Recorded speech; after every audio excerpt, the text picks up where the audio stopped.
မိတ်ဆွေတို့ဘာကြည့်ရမလဲဘလို့ဗီဒီယိုတွေကိုတွားပြရမလဲဘလို့ content တွေကိုပို့ပေးရမလဲဆိုတာကိုအနောက်ကနေထိုင်ပြီးတော့ရွေးပေးနေတဲ့လူဆိုပြီးတော့မရှိဘူးဒါပေမဲ့ screen ပေါ်မှာတက်လာနေတဲ့ဗီဒီယိုတွေ content တွေအားလုံးကလည်းမတော်တဆတိုက်ဆိုင်မှုတွေမဟုတ်ပြန်ဘူးအဲ့ဒါကို algorithm လို့ခေါ်တယ် algorithm ဆိုတာကရိုးရိုးလေးပဲဒီလူကနောက်ထပ်ဗီဒီယိုဖြစ်စေဓာတ်ပုံဖြစ်စေစာဖြစ်စေဘလို့ content တွေကိုကြည့်ချင်မလဲဆိုတာကိုဆုံးဖြတ်ပေးတဲ့ကွန်ပျူတာစနစ်တစ်ခုပဲဒီနေရာမှာ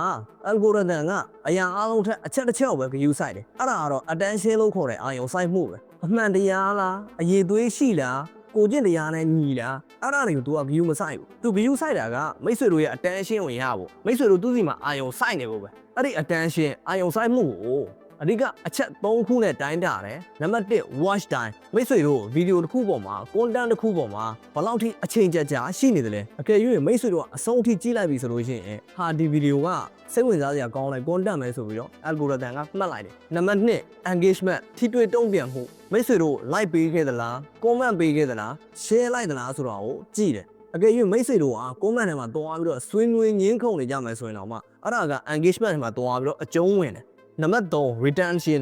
app ကိုမပိတ်ပြစ်ခင်အထိကျွန်တော်တို့ဘယ်လောက်ထိကြာရှိနေတယ်လဲဆိုတော့ကြည့်တယ်ကျွန်တော်တို့ကြာရှိလေ algorithm ကအနိုင်ရလေပဲအဲ့ဒါမှကြော်ညာတဲ့အများကြီးကိုလာပြလို့ရမှာမို့လို့ပဲ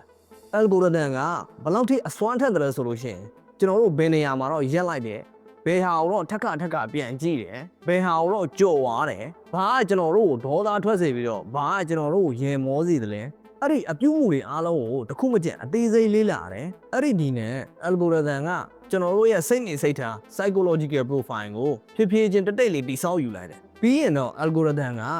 မိတ်ဆွေတို့ကျွန်တော်တို့ရဲ့အကြည့်တွေကိုမခွာနိုင်အောင်လုပ်မဲ့ content တွေကိုပဲလက်ဆက်လာပြတော့တာပဲနိုင်ငံရေးသတင်းတွေကြိုက်ရင်နိုင်ငံရေးသတင်းတွေကိုပဲလာပြရမယ် drama တွေကြိုက်ရင် drama တွေပဲလာပြရမယ်ပညာပေးတွေကြိုက်ရင်ပညာပေးတွေပဲထပ်ပြီးတော့မြင်ရမယ် algorithm က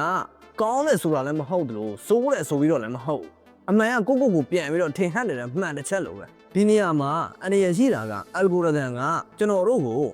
စိတ်ဝင်စားစရာတွေတက်ပဲရှိတဲ့စက်ဝန်းတစ်ခုထဲမှာပိတ်လှောင်ထားလိုက်နိုင်တယ်ဒါပေမဲ့အဲ့ဒါကိုကျွန်တော်တို့ကိုယ်တိုင်တော့သတိထားမိလိုက်မှာမဟုတ်ဘူးအဲ့ဒီစက်ဝန်းတွေကိုရောက်သွားပြီဆိုရင်တော့ပြန်ပြီးတော့လွတ်မြောက်ဖို့ကတော်တော်လေးကိုခက်ခဲသွားနိုင်မယ်